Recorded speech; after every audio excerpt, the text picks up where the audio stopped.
Olá, querido irmão, querida irmã, Deus te abençoe. Nós iniciaremos agora o último encontro desta semana bíblica. Espero que esteja sendo importante para a leitura da carta aos Romanos que você está fazendo e eu convido vivamente para que você possa realmente se aprofundar na leitura desta carta que é uma das mais importantes do Novo Testamento, certamente a mais importante dentre os escritos de Paulo, que nos leva a uma compreensão profunda daquilo que o apóstolo pregava e daquilo que no Novo Testamento é uma mensagem central, a justificação pela fé. Queridos irmãos, nós vamos passar esta aula de hoje em dois momentos. No primeiro deles, fazendo um panorama sobre a parte exortativa, a segunda parte da carta, chamada parte exortativa, que nos dará a compreensão um pouco do modo como devemos viver. E, logo após, faremos um panorama mais geral da carta, com tudo aquilo que ela nos apresenta e principalmente com os temas centrais da carta, a justificação pela fé ou pelas obras, a salvação pela lei ou pela graça. Queridos irmãos, iniciemos com uma oração. Em nome do Pai, do Filho e do Espírito Santo. Amém. Vinde, Espírito Santo, e enchei os corações dos vossos fiéis e acendei neles o fogo do vosso amor. Enviai o vosso Espírito, e tudo será criado, e renovareis a face da terra. Oremos. Ó Deus, que instruístes os corações dos vossos fiéis com a luz do Espírito Santo, fazei que apreciemos retamente todas as coisas, segundo o mesmo Espírito, e gozemos sempre da sua consolação, por Cristo, Senhor nosso. Amém. Que a Virgem Maria, nossa Mãe, interceda por nós e que o Espírito Santo, que encheu o coração da Virgem Maria e fez com que ela concebesse a palavra no seu ventre, depois de concebê-la no seu coração, também faça que nós possamos dar vida a esta palavra em nosso coração, que ela produza em nós sementes de vida eterna e que nos ensine a fé que professamos. Ave Maria, cheia de graça, o Senhor é convosco. Bendita sois vós entre as mulheres, e bendito é o fruto do vosso ventre, Jesus. Santa Maria, Mãe de Deus, rogai por nós, pecadores, agora e na hora de nossa morte. Amém. A parte exortativa da carta aos Romanos começa no capítulo 12, versículo 1. E logo nesses dois primeiros versículos do capítulo 12, nós temos o fundamento da ética cristã. Havíamos dito ontem que Paulo não é um homem moralista, justamente porque a primeira parte da carta ele demonstrou toda a teologia, toda a doutrina cristã, do modo como ele a compreende a partir do seu conhecimento do Antigo Testamento, colocando tudo isso com muita clareza. Paulo nos apresentou como Cristo viveu e assim, a partir de agora, ele nos mostra, e vocês verão que coisa maravilhosa, o modo como nós devemos viver como filhos no Filho, imitando de Jesus aquilo que ele nos ensina no modo mais profundo, mais perfeito de ser humano. E então, o fundamento da ética cristã, nós os encontramos no capítulo 12, versículos de 1 a 2. Na Bíblia de Jerusalém, lê-se da seguinte forma: Exorto-vos, portanto, irmãos, pela misericórdia de Deus, a que ofereçais vossos corpos como hóstia viva, santa e agradável a Deus. Este é o vosso culto espiritual. E não vos conformeis com este mundo, mas transformai-vos, renovando a vossa mente, a fim de poderdes discernir qual é a vontade de Deus, o que é bom, agradável e perfeito.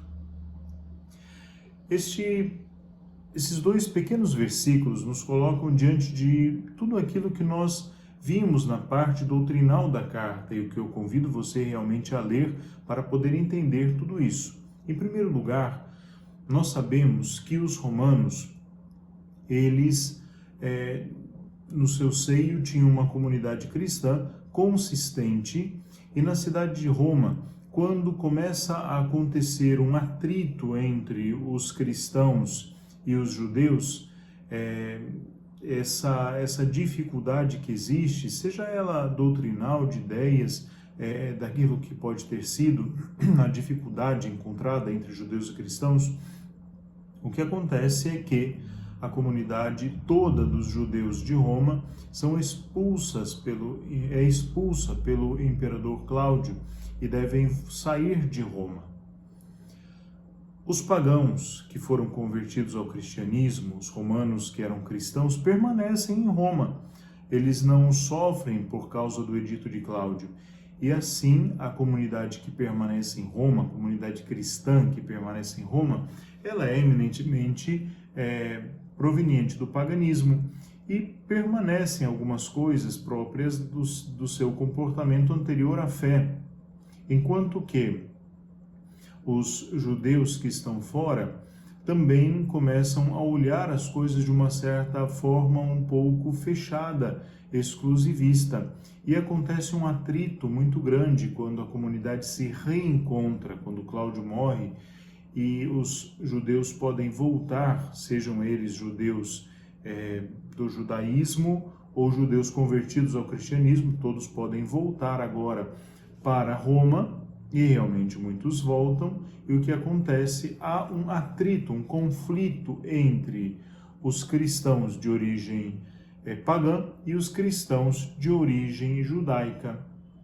E nessa dificuldade é que Paulo ele exorta os irmãos a olhar para as coisas do alto e para se oferecer de fato como uma hóstia viva, santa e agradável a Deus. O culto espiritual deve ser a oferta de si mesmo a Deus, independente, devemos compreender isso muito bem, independente das minhas práticas. Os judeus, claro, vão defender o fato de permanecerem naquelas práticas que era do judaísmo, mas que agora já não fazem parte mais da sua prática cristã.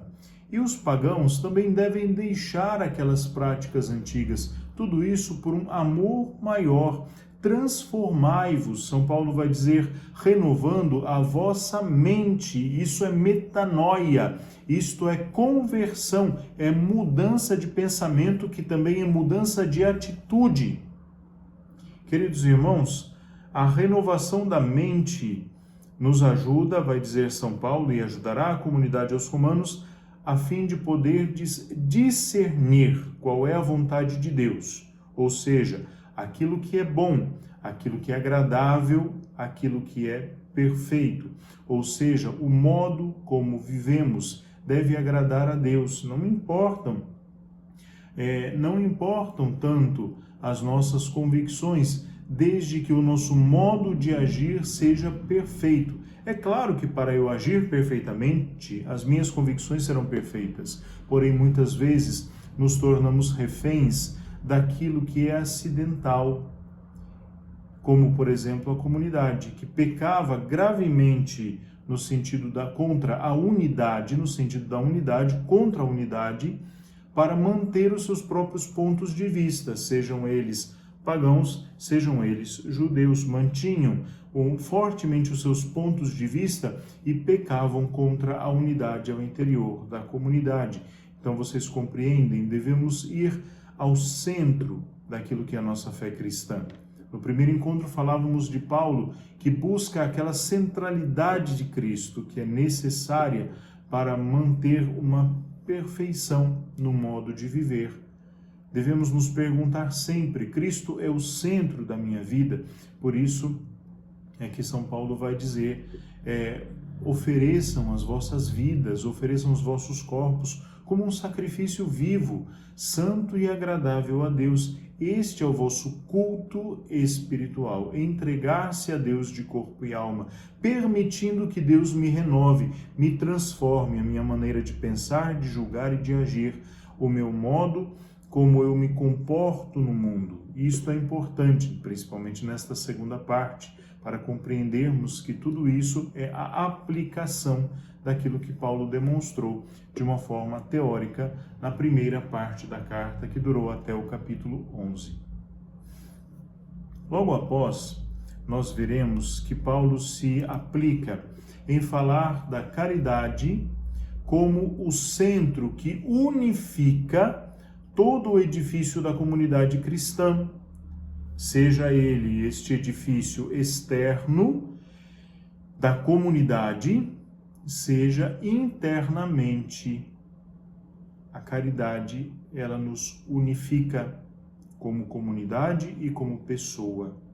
Como pessoa, vejam que visão brilhante de São Paulo. Hoje, nós tanto falamos na psicologia, em outras artes humanas, tanto falamos que o homem se tornou um ser fragmentado.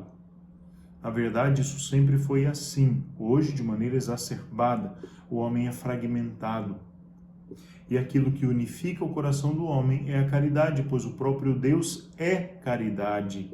O próprio Deus é amor.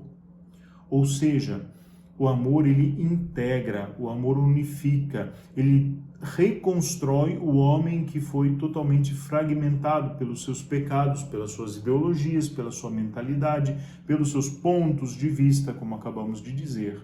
Também a comunidade é unificada à medida que todos vivem a caridade. E a caridade, São Paulo vai falar sobre ela na segunda carta, na primeira carta aos Coríntios, capítulo 13. Ela não busca interesse, não guarda rancor, não busca prevalecer. A caridade, ela abre mão de si mesmo para que o outro cresça. Queridos irmãos, na caridade nós compreendemos todo o fundamento da ética cristã, do agir cristão. Então São Paulo vai falar da caridade sob 3 pontos de vista. No capítulo 12, a caridade como centro unificante dentro da comunidade. No capítulo 13, versículos de 1 a 7, a caridade em relação à comunidade que está fora da comunidade cristã, ou seja, qual deve ser a relação da comunidade com aqueles que estão fora da comunidade. Tragam isso na nossa perspectiva atual. Nós vivemos em uma comunidade cristã, nós vivemos dentro de uma pequena comunidade que se reúne todos os domingos, que se conhece, que deveria se conhecer, deveria conviver, deveria conhecer as necessidades uns dos outros para poder ajudar, e isso é a caridade ad intra, ou seja, para dentro da própria comunidade, o que é importantíssimo já. Agora, São Paulo está falando de uma caridade que se volta para fora, a comunidade cristã que age, a comunidade cristã que se manifesta no mundo através de cada um de nós. Então, nós, lá fora no mundo, somos a comunidade. Vejam que quando alguém de nós faz alguma coisa errada, então se diz, ele é da igreja e ele fez errado. Então, lá fora, nós somos a manifestação da comunidade cristã. Por isso, nos alimentamos dentro da comunidade da caridade, do amor fraterno, para que lá fora possamos agir com amor fraterno.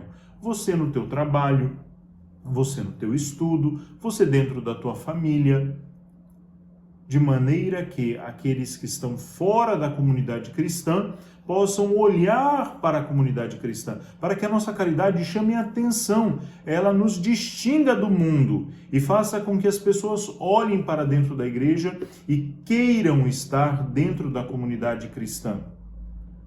A igreja cresce por atração, dizia o Papa Bento XVI e também repetia o Papa Francisco. A igreja cresce por atração, não por proselitismo, ou seja, por uma conquista do outro pelas minhas ideias. Eu vou convencer ele de ser um cristão. Eu não posso convencer ninguém, eu devo atraí-lo a viver a mesma fé que eu vivo através do meu testemunho de vida.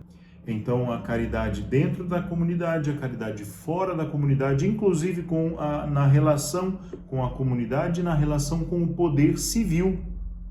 São Paulo fala sobre isso. Também São Pedro, na sua carta, fala sobre isso. Em outros momentos, São Paulo também falará sobre este ponto, que era muito delicado para a comunidade primitiva, porque era um poder civil pagão. Alguém pode dizer, mas o nosso não é muito cristão. Mas nós vivemos em uma civilização que cresceu em cima de valores cristãos. Podem negá-los, podem dizer que somos uma nação laica, mas todo o Ocidente, ele cresceu sob valores cristãos. Neguem quanto for, mas não podem negar o fato de que os valores que construíram a civilização cristã, a civilização ocidental, foram valores cristãos da Igreja Católica. Por fim, no capítulo 13, dos versículos de 8 a 14, que nós leremos agora, São Paulo falará sobre a caridade como plenitude da lei. Vejam lá, pegue aí na sua Bíblia, se você puder. Então, São Paulo vai dizer: não devais nada a ninguém, a não ser o amor mútuo. Você não deve ter dívidas com ninguém. A única coisa que você deve dever é o amor. O amor nunca será o suficiente, podemos sempre amar mais. Então ele vai dizer: não devais nada a ninguém, a não ser o amor mútuo, pois quem ama, conforme o amor de Cristo, é claro, cumpriu a lei. Ou seja, o amor é o cumprimento perfeito da lei. De fato, os preceitos: não cometerás adultério, não matarás, não furtarás, não cobiçarás, e todos os outros se resumem nesta sentença: amarás o teu próximo como a ti mesmo. A caridade não pratica o mal contra o próximo, portanto, a caridade é a plenitude da lei.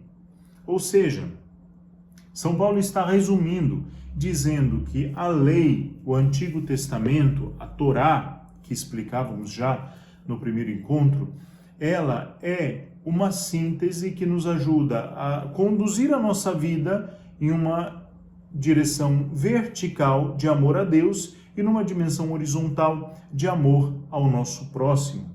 E realmente é assim, tanto que quando Jesus resume a lei, ele vai dizer: amarás a Deus sobre todas as coisas e ao próximo como a ti mesmo. Este é o resumo da lei e dos profetas. Queridos irmãos, a caridade é a plenitude da lei, nas palavras de São Paulo, e acabamos de fazer a correspondência aqui evangélica com as palavras de Jesus. Tanto mais que sabeis em que tempo estamos vivendo. Vejam que semelhança com o nosso tempo.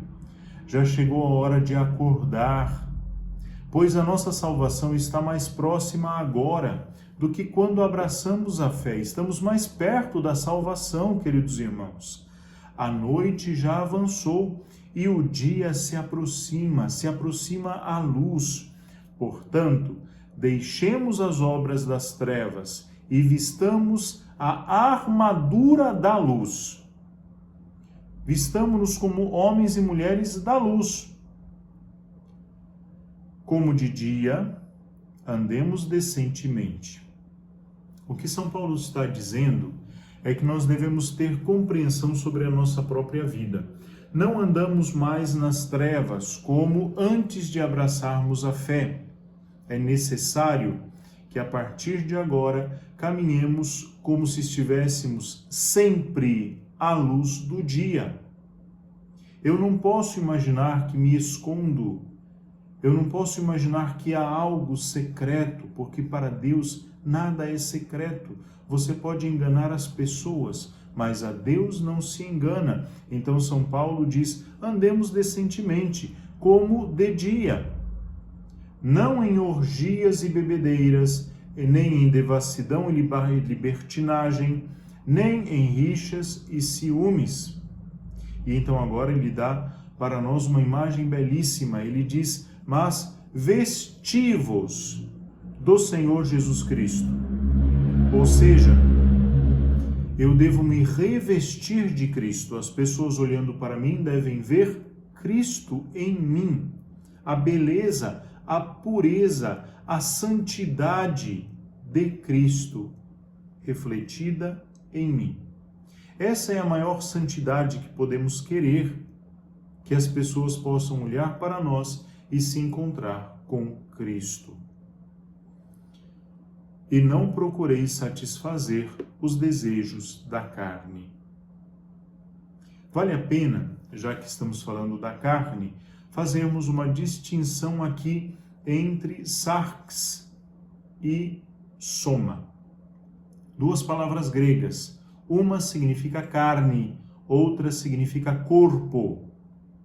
Quando São Paulo fala de sarx, carne, ele está falando não da nossa corporeidade. Para isso ele utilizaria a palavra soma, corpo. Quando aparece a palavra sarx, São Paulo está falando de um princípio interior, de um movimento interior de negação e rejeição de Deus que existe dentro de nós por conta do pecado que habita em nós, desde o pecado original. Então, é a repulsa do homem pelas coisas de Deus. Esta negação da fé, a negação de Jesus, Paulo chama carne. Todo o princípio que age dentro de mim, negando Deus, negando as coisas de Deus, negando o modo de viver cristão. A isto Paulo chama sarx. Ao corpo, a nossa vida corporal, ele chama soma. Então São Paulo, e nem a fé cristã, se opõe à vida neste mundo, aquilo que é próprio da minha vida corporal. Vamos salvar o espírito, não importa a carne. Isso não é cristão. Os cristãos vivem neste mundo sabendo que o seu corpo é templo do Espírito Santo e devem viver de maneira digna, cuidando do seu próprio corpo, compreendendo que nós somos corpo, alma e espírito. Nós não somos só espírito. Há pessoas que querem ser muito santas, fazendo milhares de orações, e nisso não tem nada de errado, mas esquecem de cuidar do próprio corpo. Isso depõe contra a nossa fé. Nós devemos ter uma visão de fé integral. Nada que faça parte da nossa corporeidade nega a nossa fé ou a nossa santidade. Até porque, para tudo aquilo que diz respeito ao nosso corpo, devemos viver na virtude da temperança, ou seja, do autodomínio. Mas sobre isso falaremos quando falarmos de virtude em um outro momento, também esse tema tão oportuno e necessário. Agora, queridos irmãos, nós entramos em outra parte que já nos leva à conclusão desta sessão, desta parte da carta aos Romanos. São Paulo fala da fraternidade e da diversidade. E aqui ele fala de um tema belíssimo que deveria ser muito mais vivido dentro da igreja, que é a caridade na diversidade. E isso diz respeito a todos os âmbitos da nossa fé cristã católica, da nossa catolicidade. Vejam, nós somos membros de uma comunidade cristã, de uma comunidade católica, de uma congregação, de um movimento, de uma fraternidade. Então, tudo bem, mas eu não posso negar a beleza de outros movimentos, comunidades, de outros serviços dentro da igreja, de outras formas de viver a fé cristã. Isso me leva a gerar a caridade mesmo na diversidade. E São Paulo fala sobre isso no capítulo 14, do versículo 1 ao capítulo 15, versículo 13, sobre esta fraternidade necessária na comunidade cristã. É importante aqui destacar que São Paulo fala sobre o amor aos fracos, aos pequenos. Aqueles pequenos aqui que não são apenas pequenos porque são pobres no sentido econômico, Paulo vê o homem na sua integralidade, não só no seu sentido econômico, como algumas pessoas acabam vendo o homem, apenas taxando as pessoas entre ricos e pobres economicamente. Não, quando São Paulo fala aqui dos pobres, dos pequenos, dos fracos, ele está falando daqueles que são fracos na fé. Então, eu não posso escandalizar um pequenino na fé. Eu, que sou forte, diz São Paulo, não posso não acolher ao fraco, aquele que está iniciando na fé, aquele que talvez se escandalize por coisas pequenas, enquanto eu sou capaz já de lidar com algumas incoerências dentro da comunidade cristã e perceber que eu posso superar isso por amor a Cristo, compreendendo que somos falhos e que existe a possibilidade do perdão e da reconciliação para todos. Então, São Paulo diz, acolhei o fraco na fé, sem querer discutir suas opiniões. Às vezes afastamos as pessoas, e isso estava para acontecer na comunidade de Roma, por causa do conflito entre cristãos provenientes do paganismo e cristãos provenientes do judaísmo. Então, por causa de opiniões, a comunidade estava rachando, e São Paulo pede, acolhei o outro sem discutir as suas opiniões. E então, logo na última parte dessa proposição, ele vai dizer que Deus da esperança vos cumule de toda alegria e paz em vossa fé, a fim de que pela ação do Espírito Santo a vossa esperança transborde. Ou seja, o desejo de Paulo é que, de fato, através da fé, o Deus da esperança transborde em nossos corações de esperança. Tendo já falado sobre a carne e o espírito, sarx e pneuma, então o homem que vive pela carne, ou seja, por aquele princípio que age dentro de mim me opondo a Deus, ou pelo pneuma, o espírito, que age dentro de mim me fazendo aderir a Deus através da fé, nós poderíamos agora falar também sobre a diferença entre lei e graça. São Paulo, como dizia na primeira aula, entende lei não como a Torá, mas a lei a partir da sua prática farisaica, como aqueles 613 preceitos que eram necessários a todo fariseu a cumprir para poder se perceber, se convencer de que é justo. E São Paulo compreende que a lei não é capaz de justificar o homem. A lei se torna apenas uma indicação de que o homem está pecando. Se ele não conhecesse a lei, ele não saberia que estaria pecando. Mas como ele tem a consciência da lei, a lei ilumina para o homem os buracos da estrada, vai dizer um autor cristão do primeiro século. E então ela serve apenas para iluminar ao homem. O homem percebe os buracos e pode desviar-se dos buracos. Mas a lei sozinha não é capaz de salvar o homem. É necessário a graça. E a graça vem por meio de Cristo. E pela fé, eu acolho esta graça que Cristo me dá. O que nós compreendemos na perspectiva católica é que Deus concede a graça e nos nossos corações esta graça começa a produzir um fruto de santificação. E quando se manifestam as obras externas ao homem, é porque estas obras vêm de dentro, vêm do coração redimido, transformado pela graça de Deus. Ou seja, é de dentro para fora que se manifesta a santidade da vida cristã.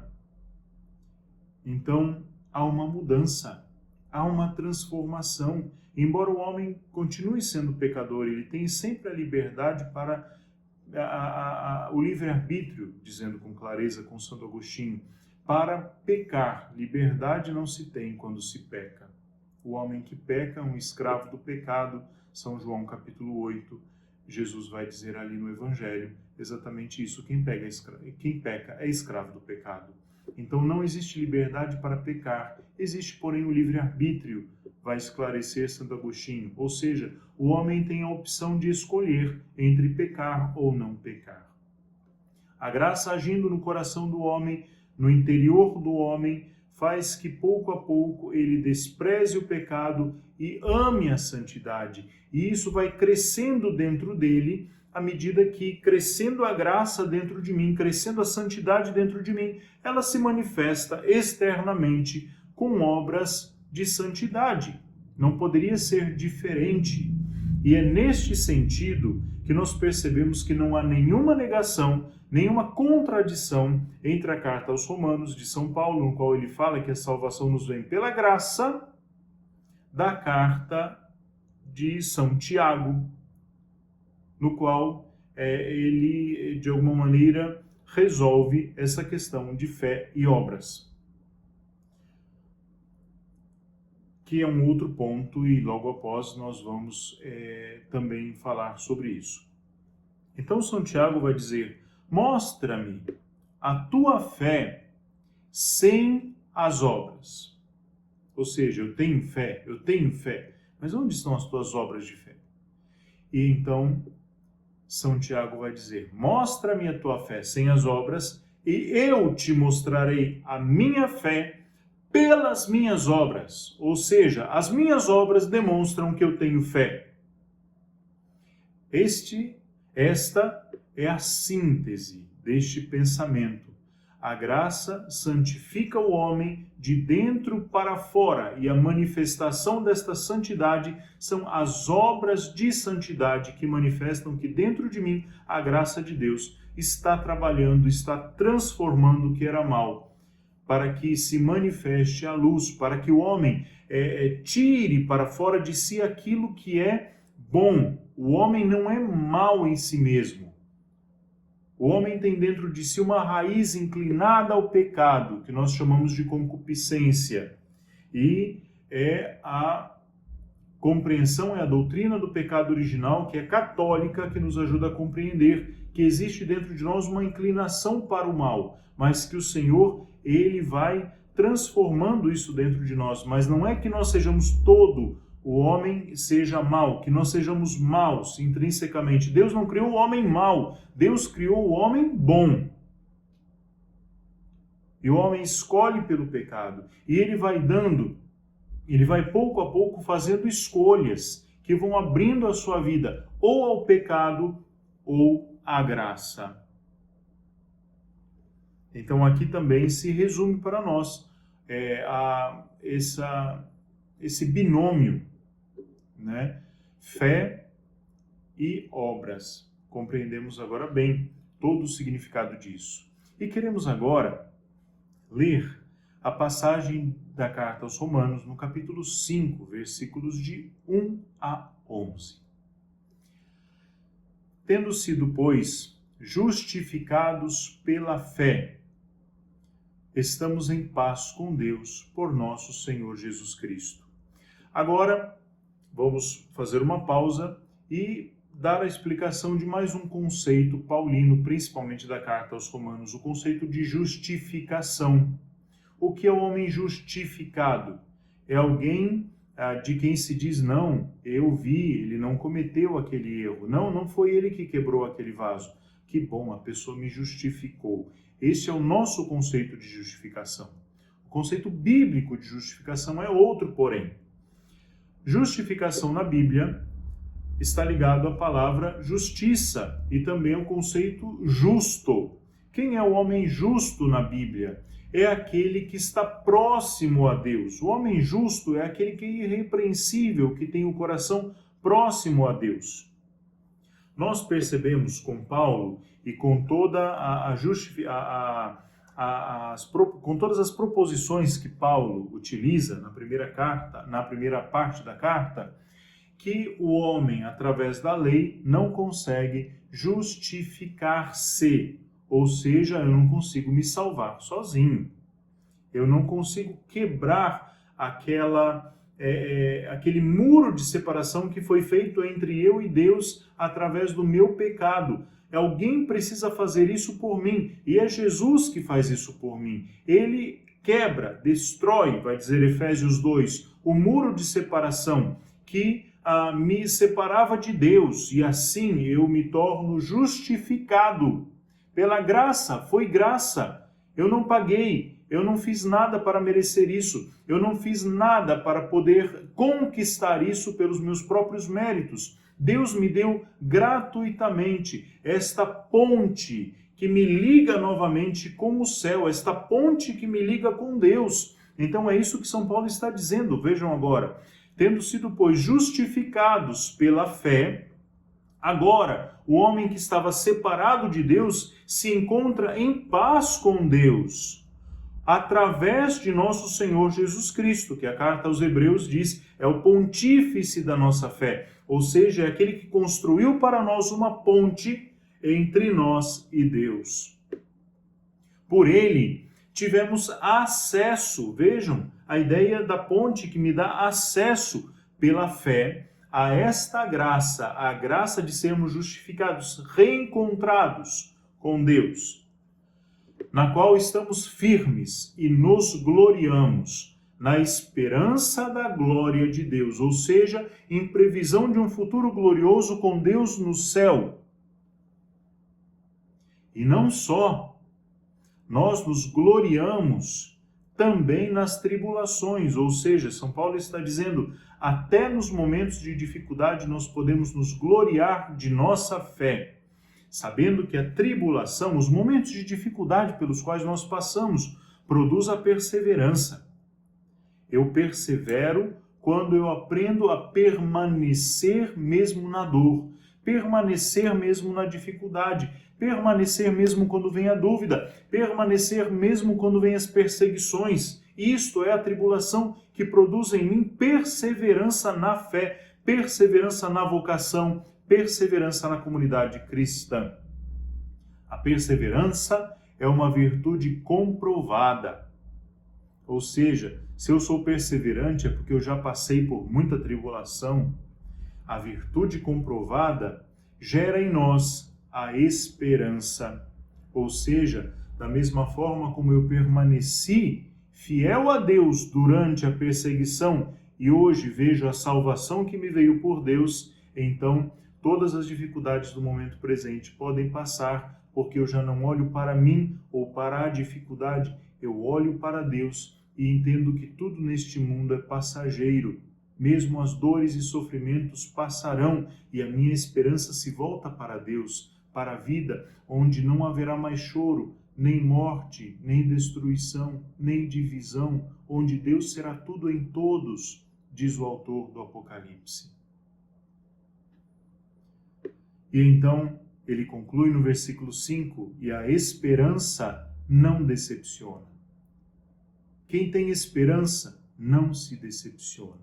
Queridos irmãos, a esperança, diz um autor cristão do século XX, ela é como uma irmã, a irmã pequenina, de 3 irmãs, 2 mais velhas e uma novinha. Esta novinha está segurando nas mãos das 2 outras irmãs, e ela, porque é nova, ansiosa, vai à frente, puxando as suas 2 outras irmãs. E este autor diz, aquelas 2 irmãs mais velhas são a caridade e a fé. E esta irmã nova, que leva as outras para frente com a sua força e juventude, é a esperança. Por isso, queridos irmãos, a esperança não decepciona, nem a fé, nem a caridade. A esperança não nos decepciona. Quem espera em Deus pode saber que alcançará, se não neste mundo, na vida eterna, mas sempre alcançará.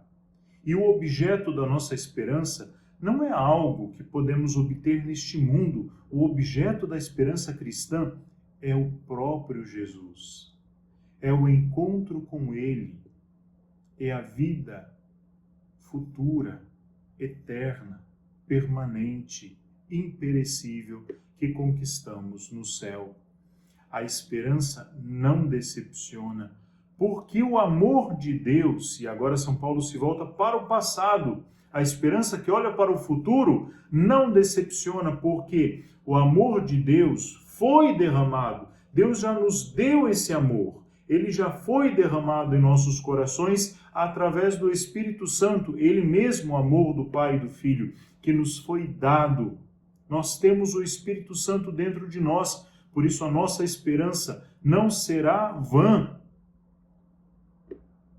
Foi com efeito quando ainda éramos fracos que Cristo, no tempo marcado, morreu pelos ímpios. Dificilmente alguém dá a vida por um justo, por um homem de bem. Talvez haja alguém que se disponha a morrer. Mas Deus demonstra seu amor para conosco pelo fato de Cristo ter morrido por nós quando éramos ainda pecadores. Quanto mais então agora, justificados pelo seu sangue, seremos por ele salvos da ira. E então São Paulo está dizendo, quando éramos pecadores, quando éramos posse do pecado, quando ainda estávamos mergulhados, presos ao pecado, Deus nos amou e derramou em nossos corações o amor pelo Espírito e nos salvou através de si, da sua morte na cruz. Agora, nós já não somos mais escravos do pecado. Agora nós vivemos a vida no Espírito. Não vivemos como Adão, o homem velho, mas como Cristo, o homem novo. E é isso que ele vai falar em seguida, esta passagem. Quanto mais agora que já estamos justificados por seu sangue, seremos salvos por ele da ira. Pois se quando éramos inimigos, fomos reconciliados com Deus pela morte do seu Filho, fomos reconciliados por Deus. Ele atou aquilo que estava desatado, ele uniu aquilo que estava separado. Quanto mais agora, uma vez reconciliados, seremos salvos por sua vida. E não é só, mas nós nos gloriamos em Deus, por nosso Senhor Jesus Cristo, por quem, desde agora, recebemos a reconciliação. Nós já somos reconciliados por Cristo e definitivamente nos uniremos a Deus, Pai, Filho e Espírito, quando seremos introduzidos por Deus no reino dos céus, para receber a coroa da glória que o justo juízo, Senhor, nos preparou. Como preparou a Paulo, e ele diz isso na carta, em uma de suas cartas, como o juiz justo preparou para ele uma coroa de glória, preparará também para nós que permanecermos fiéis, perseverantes neste mundo, pela graça que o Senhor nos concede até a vida eterna. Querido irmão, querida irmã, Deus te abençoe. Para mim foi uma alegria estar com você durante estes 3 dias da nossa Semana Bíblica. Eu espero que a sua leitura da Carta aos Romanos seja cada vez mais proveitosa e me coloco à disposição para que você possa entrar em contato e tirar ainda suas dúvidas. Que Deus te abençoe. O Senhor esteja convosco. E a bênção do Deus Todo-Poderoso, Pai, Filho e Espírito Santo desça sobre vós e permaneça para sempre. Amém.